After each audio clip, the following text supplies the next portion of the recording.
अब हम सूरा अन्नास को बारीकी से समझते हैं।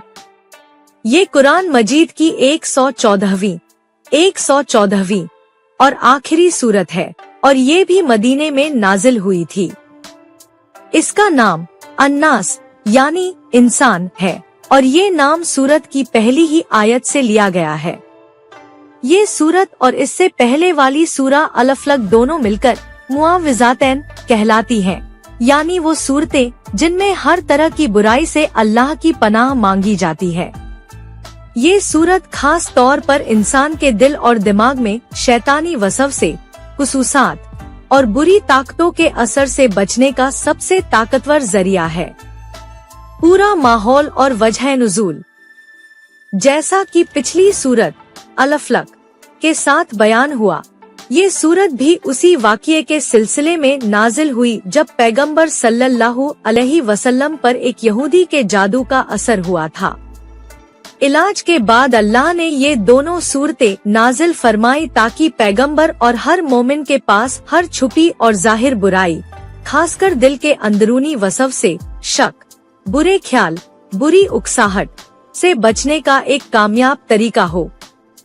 इस सूरत का मकसद ये तालीम देना है कि इंसान की सबसे बड़ी कमजोरी उसका नफ्स, अपना मन और उसमें घुसने वाले वसव से हैं और इनसे बचने का एकमात्र रास्ता इंसानों के रब, मालिक और खुदा की पनाह मांगना है। सूरत की तशरीह, व्याख्या और उसके अंदरूनी पहलू। सूरत की शुरुआत भी अल्लाह की शरण मांगने के हुक्म से होती है, लेकिन इसमें 3 अलग अलग पहलुओं से अल्लाह की पनाह मांगी जाती है। पहली आयत में कहा जाता है, ए पैगंबर, आप कहिए, मैं पनाह मांगता हूँ इंसानों के रब के।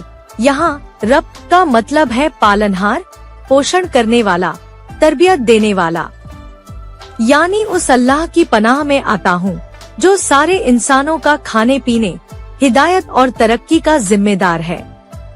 दूसरी आयत में अल्लाह की एक और सिफत से पनाह मांगी जाती है, इंसानों के बादशाह, मालिक के, यानी उस हाकिम की शरण में आता हूँ जिसकी हुकूमत सब पर है, जो सबका आदिरी फैसला करने वाला है। बुरी ताकतें चाहे कितनी भी ताकतवर क्यों न लगे, असल मालिक तो वही है। तीसरी आयत में अल्लाह की तीसरी सिफत से पनाह मांगी जाती है, इंसानों के असली खुदा के, यानी उसी की इबादत की जाती है, उसी से मदद मांगी जाती है और उसी के आगे सिर झुकाया जाता है। ये तीनों आयतें मिलकर एक पूरा अकीदा पेश करती हैं कि हमारा रब, हमारा मालिक और हमारा माबूद, इबादत के लायक सिर्फ वही एक अल्लाह है। अब सूरत उस खतरे की तरफ मुड़ती है जिससे पनाह मांगनी है। चौथी आयत में कहा जाता है, उस शैतान की बुराई से जो दिलों में कुसूसात डालता है और छुपा छुपा कर बातें डालता है। यहाँ वसवास यानी वो बारीक फुसफुसाहट और बुरे ख्याल जो दिल में आते हैं।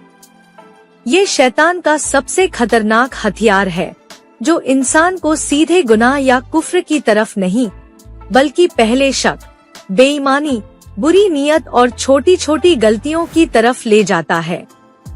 5वीं आयत में इस खतरे के स्रोत को और साफ किया जाता है जो इंसानों के दिलों में वसवास डालता है, यानी ये बुरी फुसफुसाहट कोई बाहरी चीज नहीं, बल्कि सीधे इंसान के दिल और दिमाग में घुसकर उसे भटकाती है। ये उसकी सोच और नीयत को खराब कर देती है। आखिर में 6ठी आयत में इस वसवसा डालने वाले के दायरे को बताया जाता है, चाहे वो जिन्नात में से हो या इंसानों में से, यानी ये खतरा सिर्फ आसमानी शैतान, जिन्न से ही नहीं आता, बल्कि कुछ बुरे इंसान भी होते हैं जो दूसरों के दिलों में बुरे ख्याल डालते हैं, फितने खड़े करते हैं और लोगों को गुमराह करने की कोशिश करते हैं। इन सब से भी अल्लाह की ही पनाह मांगनी चाहिए। सूरत की उपयोगिता और मुख्य संदेश। ये सूरत हर मोमिन के लिए दिल और दिमाग की हिफाजत का सबसे बढ़िया तरीका है। सबसे पहले तो ये हमें ये सिखाती है कि हमारी लड़ाई सिर्फ बाहरी दुश्मनों से नहीं, बल्कि अपने अंदर की बुरी फुसफुसाहट और बाहर के बुरे लोगों के वसवसे से भी है। दूसरा, ये हमें बताती है कि इन सब से बचने का एक ही रास्ता है, अल्लाह की पनाह, जो हमारा रब है, मालिक है और इबादत के लायक है। तीसरा, ये सूरत हमें अपनी कमजोरी का एहसास दिलाती है कि हम खुद को इन बारीक बुराइयों से नहीं बचा सकते। आखिर में ये हमें एक पूरा इलाज देती है कि हमें रोजाना, खासकर सोने से पहले और नमाज के बाद, इस सूरत को पढ़कर अल्लाह से अपने दिल और ईमान की हिफाजत मांगनी चाहिए।